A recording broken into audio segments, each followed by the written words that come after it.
ان کے سینوں میں بھی آگ بھڑک رہی تھی کہ ہم نے اسلام سے بدلا مسلمانوں سے لینا ہے۔ اس وقت انہوں نے پھر یہ تیاری کی۔ تو ہجرت کے تیسرے سال غزوہ احد جو ہے، جنگ احد جو ہے، یہ ہوئی جس میں 3000 کا لشکر تیار کیا گیا کافروں کی طرف سے۔ 3000 کافر تیار کیے گئے اور ان کے پاس ساز و سامان کثیر تعداد میں ان کو لیس کیا گیا، خود ان کو سامان جو ہے وہ دیا گیا۔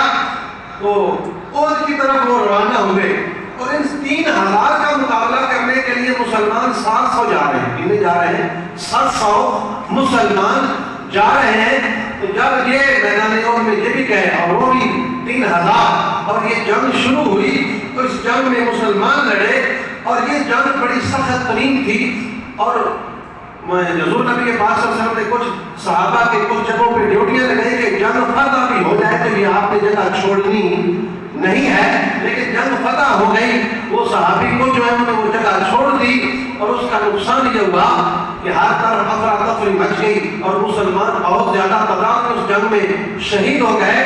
اس وقت یہ بھی یعنی افواہ پھیل گئی کہ اللہ کے نبی شہید ہو گئے ہیں، یعنی افواہ اس جنگ میں پھیل گئی کہ نبی پاک شہید ہو گئے۔ جنگ میں نبی پاک صلی اللہ علیہ وسلم کے دندان مبارک شہید ہوئے اور حضور نبی پاک صلی اللہ علیہ وسلم کی گال مبارک بھی زخمی ہوئی۔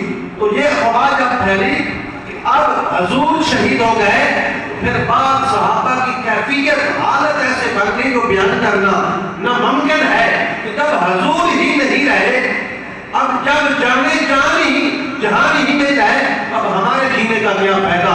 جب اللہ کے نبی ہمیں موجود نہیں رہے، ان کی ہمتیں جو ہیں وہ ٹوٹ گئی۔ اور پھر اس دوران بعض ایسے صحابہ تھے جو جذبے کے ساتھ لڑ رہے تھے اور حضرت امیر حمزہ دونوں ہاتھوں میں تلواریں پکڑ کر دشمن کے ساتھ اس وقت بھی حضور کا دفاع کر رہے تھے۔ جب افواہ پھیل گئی کہ حضور شہید ہو گئے، امیر حمزہ دو تلواروں کے ساتھ کافروں کے ساتھ لڑ رہے ہیں اور کہہ رہے ہیں کہ انا اسد اللہ انا رسول اللہ، فرما رہے ہیں کہ میں اللہ کا بھی شیر ہوں، میں مصطفیٰ کا بھی شیر ہوں۔ اور آپ نے لڑتے لڑتے 31 کافروں کو احد میں قتل کر کے واسطے جہنم کر دیا۔